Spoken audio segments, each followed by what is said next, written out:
Greetings to all enthusiasts of interesting naval clashes.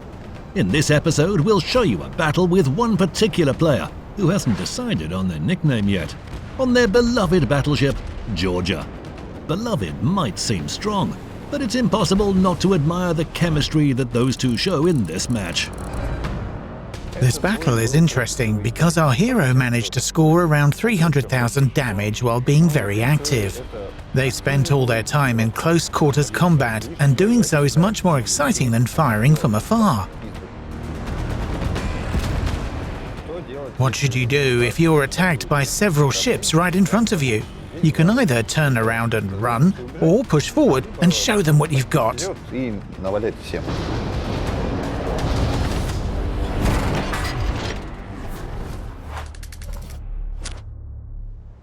Our hero acted daringly from the very beginning. Together with 2 Des Moines, they actively pushed forward and found themselves in a difficult situation quite quickly.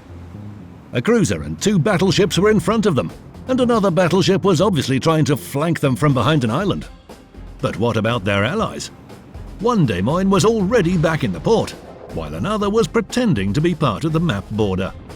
You can't really say that Des Moines were completely useless. Conqueror and Jean Bart concentrated fire on them, considering them to be weaker opponents. Then Conqueror faced away from Georgia when trying to flank her. If the Brit had looked at Georgia's side, she could simply have fired a full broadside with her armor-piercing shells, and that would have been it. Georgia would have waved goodbye to the majority of her HP, but the cruisers drew the enemy fire away, so the Des Moines were actually useful.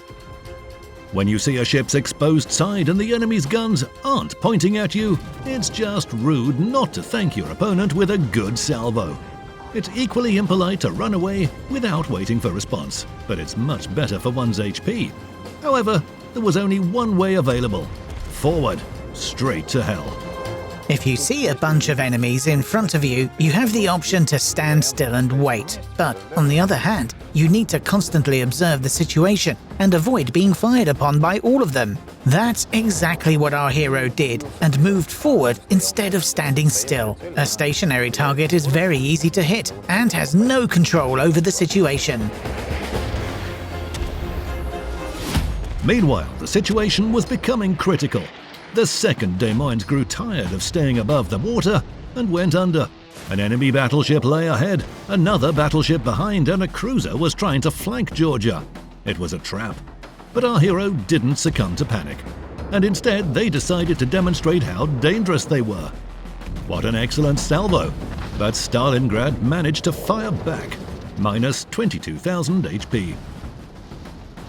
The enemy Stalingrad made a mistake by exposing her side and not following the direction of the battleship's guns. A good player would have checked whether the enemy's guns were trained on them and stayed behind cover. Stalingrad decided to take her chances. She emerged at full speed and received a devastating salvo against her side. Then Georgia had another opponent, Jean Bart. It seemed like they might duel, but no, that's a very important thing to learn. Keep an eye on where the enemy's guns are pointing.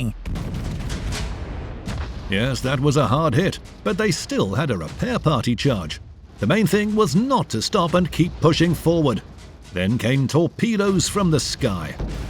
The carrier dropped them beautifully. A good thing that it was an American. A Brit was behind, a French ship ahead, and both showered our hero with shells. Don't try to retreat, Jean Bart. Flank her and send her to port. Outmaneuvered and destroyed. Georgia had a clear plan. Jean Bart needed to be destroyed with AP shells fired at her side. There was no point in ramming her. Jean Bart, on the contrary, needed to prevent Georgia from flanking her because she wouldn't have been able to rotate her turrets in time. Georgia was moving too fast. The enemy had 2 more ships than us, and our hero was alone on this flank for a long time. They needed to hide behind an island as soon as possible, before Moskva could join Conqueror. Suddenly, the carrier was spotted. At this point, every battleship captain lost their minds, their eyes ablaze with fury, and they were ready to do any reckless thing to reach out and vanquish. But our hero was different. They continued to withdraw while firing at the carrier. By the way, our respect to the carrier's captain. They fought until the end and went down like a hero. Our hero did everything right. They destroyed the most dangerous enemy who was in a most vulnerable position. The score was even. Moskva went to raid our rear. Only the stubborn conqueror remained.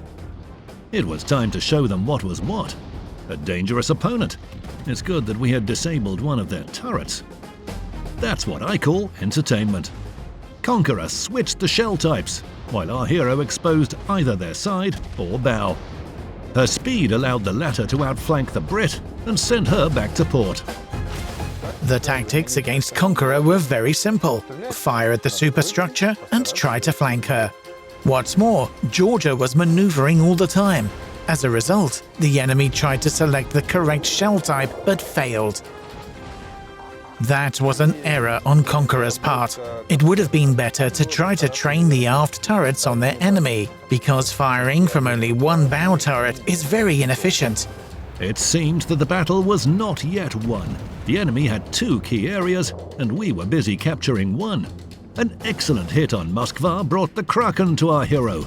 But a salvo exchange with Hindenburg was a reminder once again that it was too early to relax. Although the battle's conclusion took place on the opposite flank, our hero was able to help their team by capturing key areas. It's exactly the opposition that our hero made against the 4 ships and the carrier that played a crucial part in this battle.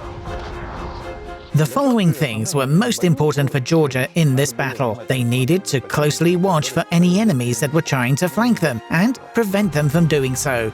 They also did their best to outmaneuver their opponents and deal huge amounts of damage. 304,000 damage, 11 citadel hits, and 3 medals. I'd give them a 4th medal for unconventional tactical decisions. Unfortunately, it doesn't exist, so we've rewarded them with 3,000 doubloons instead. Stay inventive, captains. Until next time.